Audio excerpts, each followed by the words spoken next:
Hello children, myself Ishwar Chand Balichwal welcomes all of you. Today we are continuing chapter 12, algebraic expression. Now this is our last topic of this chapter. Today we are completing this chapter.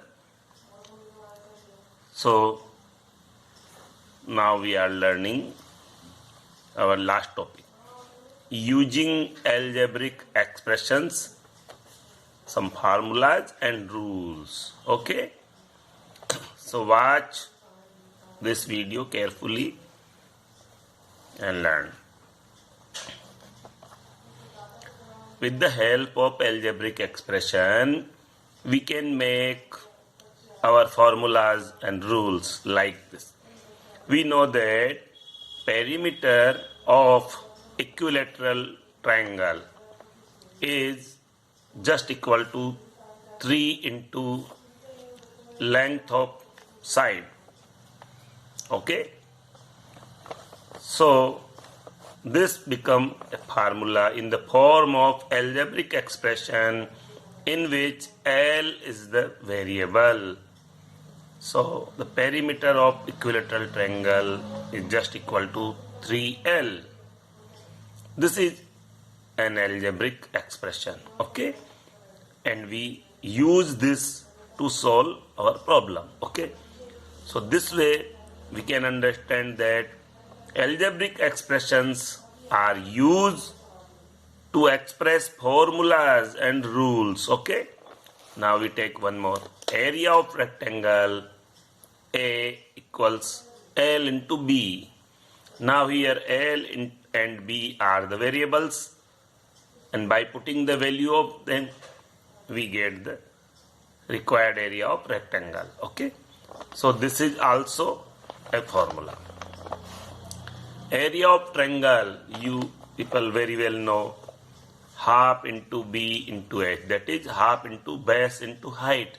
Here base and height B and H are variable, so this is an algebraic expression which represent the formula of area of triangle A equals half into B into H. Okay, so this way we can utilize the algebraic expression to express some formulas and rules. Okay, these are the algebraic expressions. If a natural number is denoted by n, its successor is n plus 1. Successor means next term of natural number. If the natural number is denoted by n, its successor is n plus 1.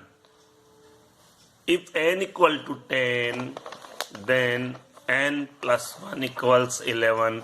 This is our expression where n is an variable. N is a variable, and this is n plus 1 equals 11 is an algebraic expression for denoted the successor of any natural number.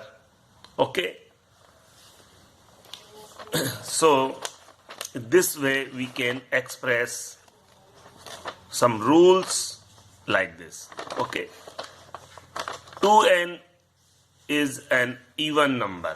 If n is a natural number, then 2n is an even number, and 2n plus 1 is an odd number. Okay, so this 2n and 2n plus 1 is also an expression which is utilized to express these rules for even number and odd number. Okay, now we learn some pattern. One of the pattern is like U. If we want to make a pattern like U, okay, then how much shapes we require? One. Now if two U shapes we want to form, then This way we can form. Okay. If we want to form three shape, then we can form this way.